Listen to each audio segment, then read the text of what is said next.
అందరికీ వందనాలు. వాగ్దాన ఫలమునకు స్వాగతం.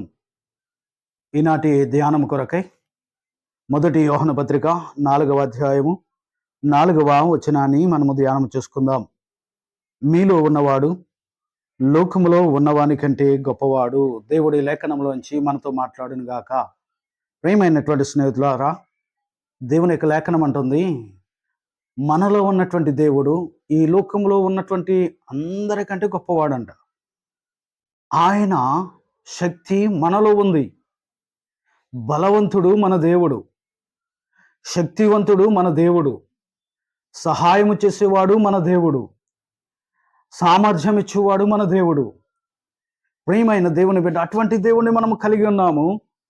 ఆ దేవుని గురించి భక్తుడు అంటున్నాడు, ఆయన ఈ లోకంలో ఉన్న వారి కంటే గొప్పవాడు.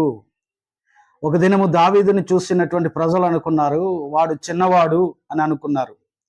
గొల్యాతు అనుకున్నాడు, బాలుడు వీడు, నా దగ్గరకు యుద్ధానికి రావడం ఏమిటి అని అనుకున్నారు. కానీ దావీదు అంటాడు, మీరు నన్నే చూస్తున్నారు కానీ నాలో ఉన్నటువంటి నా దేవుణ్ణి మీరు చూడడం లేదు అని చెప్పి దేవుని నామం పేరట యుద్ధానికి వెళ్ళినప్పుడు గొల్యాతు ఓడిపోయాడు. గొల్యాతు హతమైపోయాడు. ప్రజలందరూ ఆశ్చర్యపోయారు. సౌలు రాజు లేచి నిలబడిపోయాడు. ఎంతో అద్భుతము, ఆశ్చర్యకార్యం జరిగింది. ఎలాగూ అంటే దావీదులో ఉన్నటువంటి దేవుడు చేసిన కార్యము. నీవు చిన్నవాడివే కావచ్చు, శక్తి లేనటువంటి వాడివి కావచ్చు, వయసులో కానీ, జ్ఞానంలో కానీ, ధనములో కానీ, దేంట్లోనైనా నీవు చిన్నవాడిగా, చిన్న బిడ్డగా కనబడవచ్చు. అయితే దేవుడు నీలో ఉంటే గొప్ప కార్యాలను చేయగలవు, గొప్ప విషయాలను చేకూర్చుకోగలవని దేవుని లేఖనం అంటుంది. ఎఫెసు పత్రికలో 6వ అధ్యాయం 11వ వచనము 10వ వచనాలు చూస్తే పౌలు ఇలాగ సెలవిస్తూ ఉన్నాడు, తుదకు ప్రభు యొక్క మహాశక్తిని మీరు పొందుకోవాలి, బలవంతులై ఉండాలని అక్కడ వ్రాస్తూ ఉన్నాడు. దేవుని యొక్క శక్తిని మనం పొందుకుంటే మనం బలవంతులం అవుతాం. ఆయనకు శక్తి మనలను బలపరుస్తుంది, ఆయన శక్తి మనలను స్థిరపరుస్తుందని దేవుని లేఖనం సెలవిస్తూ ఉంది. ఇది దేవుని యొక్క చిత్తము.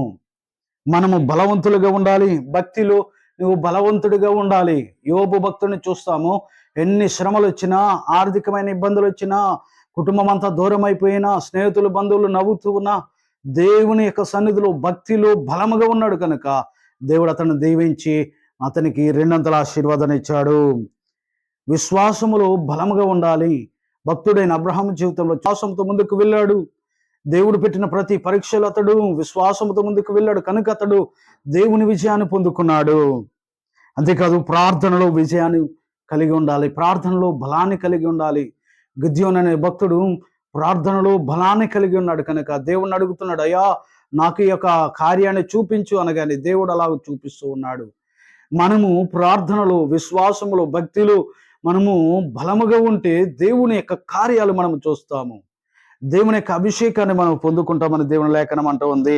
ఆర్థికంగా నీవు బలపడాలి, ఆత్మీయంగా నీవు బలపడాలి, ఆరోగ్యములు బలవంతులుగా ఉండాలి, నీ కుటుంబము, నీ పిల్లలు నీవు బలవంతులుగా ఉండాలన్నదే దేవుని యొక్క చిత్తము. కనుక ఆయన మనలోనికి వచ్చినప్పుడు కానీ, ఆయన మనలను బలపరిచినప్పుడు మనము బలవంతులం అవుతామని దేవుని యొక్క లేఖనము సెలవిస్తూ ఉంది. కనుక దేవుడు అంటున్నాడు, మరి మీలో ఉన్నటువంటి నేను బలవంతుడిని, బలమైన కార్యాలు చేస్తానని దేవుడు వాగ్దానం ఇస్తున్నాడు. కనుక మనము బలవంతులమని గుర్తించి దేవుని యొక్క గొప్ప కార్యాలు చేస్తూ ముందుకు వెళ్దాం. ఆయన ఆశీర్వాదము, ఆయన దీవెన దేవుడు మనకిస్తాడు.